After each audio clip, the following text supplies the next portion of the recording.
Alright, here's an awesome drill that we're doing for how to get and ones with your offhand. All of us are righties, so we're doing this on the left side, learning how to get and ones with the left hand. You could do this with two people, one fouling, but if you have a third person and a band, which you can get for like $20, you can really ratchet up the difficulty of this drill. So, basically the way it works is on the left side of the body, your right hand is and right side of your body is a shield for the ball, and your left hand should be finishing. On the right side of the basket, our left side is going to be the shield, and our right hand is going to finish. On the right hand, excuse me. On the right hand, that's a lot more natural for us because we're used to shooting with the right hand.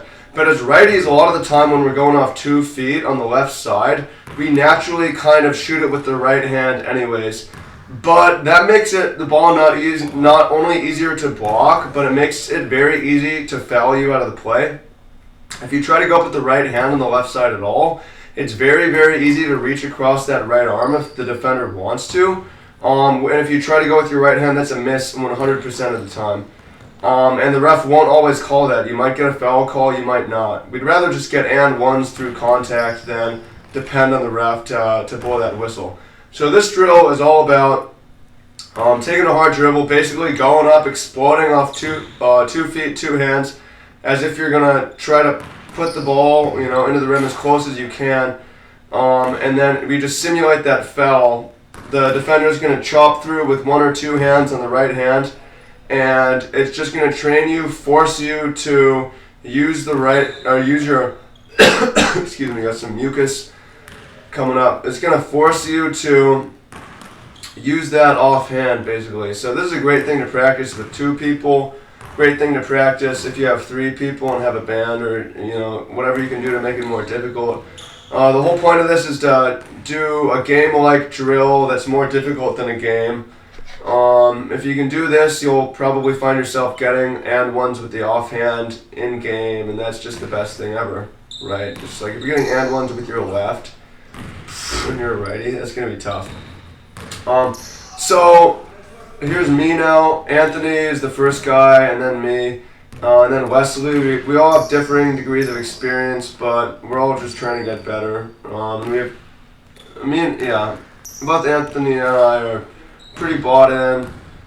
Wesley likes to train too. That's a guy who just loves training, so he's helping out. And we're taking turns, we're alternating.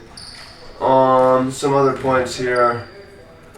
I'll talk about the band, the resistance band that Wesley's pulling on right now. That's like a Rogue Fitness CrossFit band. You can get that for like $25 if you Google like Rogue Fitness band or Voodoo Floss or something like that.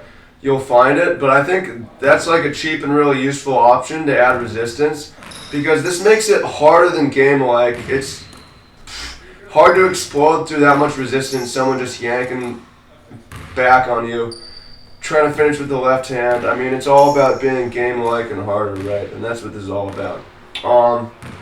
Talk about our methodology of training a little bit. So we're doing 10 makes. You have to go until you get 10 makes, and then we switch.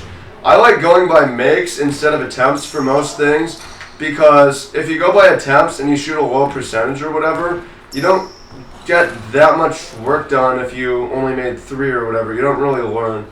But if you can do it 10 times, you can really learn how it should go, right? So here I miss. We do it without the band, one last one, so you can feel it without the resistance. Still with the foul. This one I try going with my right hand, which is going to be a miss 100% of the time, so it's kind of bad that I came out of it and just went right to that, but that's okay. We like to always end on a make if we can, is one thing we do. This thing is super exhausting. You can see me just bent over there. And go by make. So those are some of the main things. And then we rotate. Wesley is actually the best out of all of us at this. He's been playing basketball for the least. He has the least experience. He's the least athletic.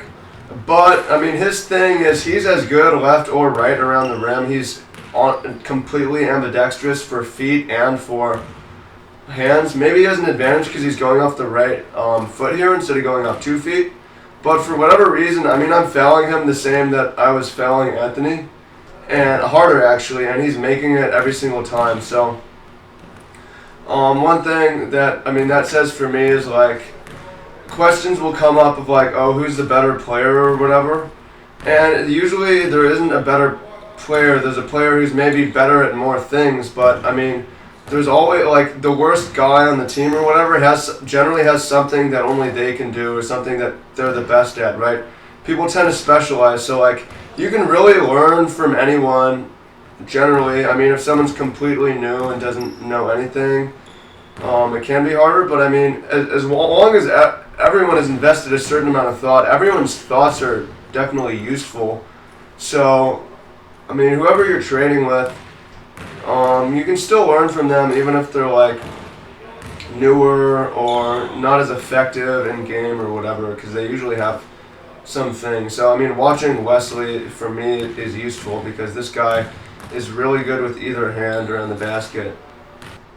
He's just good. So that's the and one with your offhand drill. Highly recommend this drill. It'll get you getting 3-point plays with your offhand in games soon. Do it with 2 people.